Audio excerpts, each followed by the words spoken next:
ప్రస్తుతం పుష్ప 2 తాలూకు good bad ugly ఇలా అన్ని హాట్ టాపిక్ అయ్యాయి. రిలీజ్కు ముందు ఈ మూవీ మీద కామెంట్లు, వివాదాలు, టికెట్ల రేట్ల వల్ల కోర్టు కేసులు, యాంటీ ఫ్యాన్స్ నుంచి వ్యతిరేకత, ఇవన్నీ ప్రివ్యూ టాక్, బెనిఫిట్ షోస్ ఇప్పుడు వస్తున్న టాక్ ముందు చిన్నబోయాయి.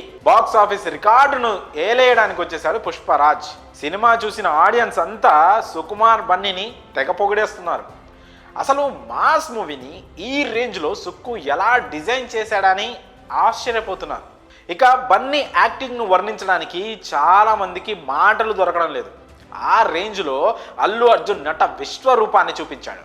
అయితే ఇప్పుడు సుకుమార్, బన్నీ తర్వాత రష్మిక కూడా ప్రత్యేక ప్రశంసలు దక్కుతున్నాయి. నిజానికి పార్ట్ 1లో శ్రీవల్లి క్యారెక్టర్కు తగిన ప్రాధాన్యం దక్కినప్పటికీ కథపరంగా ఛాలెంజింగ్ అనిపించే స్కోప్ ఎక్కువ దొరకలేదు. అందుకే ఆ సినిమాలో నాసామి లాంటి పాటలు బాగా హైలైట్ అయ్యాయి. అయితే పార్ట్ 2లో ఈ క్యారెక్టర్ అలా ఉండదని, చాలా స్కోప్ ఉంటుందని రిలీజ్కు ముందు చాలా సందర్భాల్లో కొన్ని విషయాలు బయటకు వచ్చాయి. దానిలో ఎంతవరకు నిజం ఉందో అని ఫ్యాన్స్లో కూడా కాస్త అనుమానం ఉంది.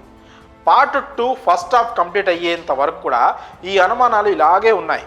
అప్పటి వరకు పుష్పరాజ్తో కెమిస్ట్రీ, డ్యాన్స్ తప్ప గొప్పగా చెప్పుకోవడానికి ఏమీ కనిపించలేదు. కానీ సెకండ్ హాఫ్లో ఒక్కసారిగా సీన్ కంప్లీట్గా మారిపోయింది.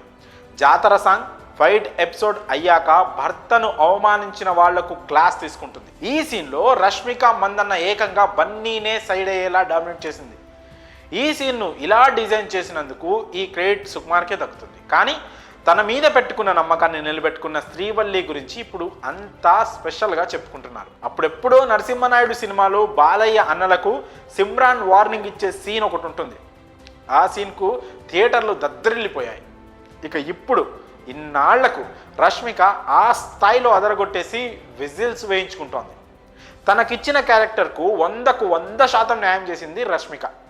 దీంతో ఉత్తరాది ప్రేక్షకులు యానిమల్ తర్వాత మరింతగా రష్మికతో కనెక్ట్ అవ్వడానికి స్కోప్ దక్కింది. తన నెక్స్ట్ సినిమాలకు కూడా ఈ ఎఫెక్ట్ ఉంటుంది. ఇప్పుడు రష్మిక లైనప్లో ఎలాంటి సినిమాలు వస్తాయో చూడాలి. మరి ఈ విషయంపై మీ అభిప్రాయాలను కామెంట్స్ రూపంలో తెలియజేయండి.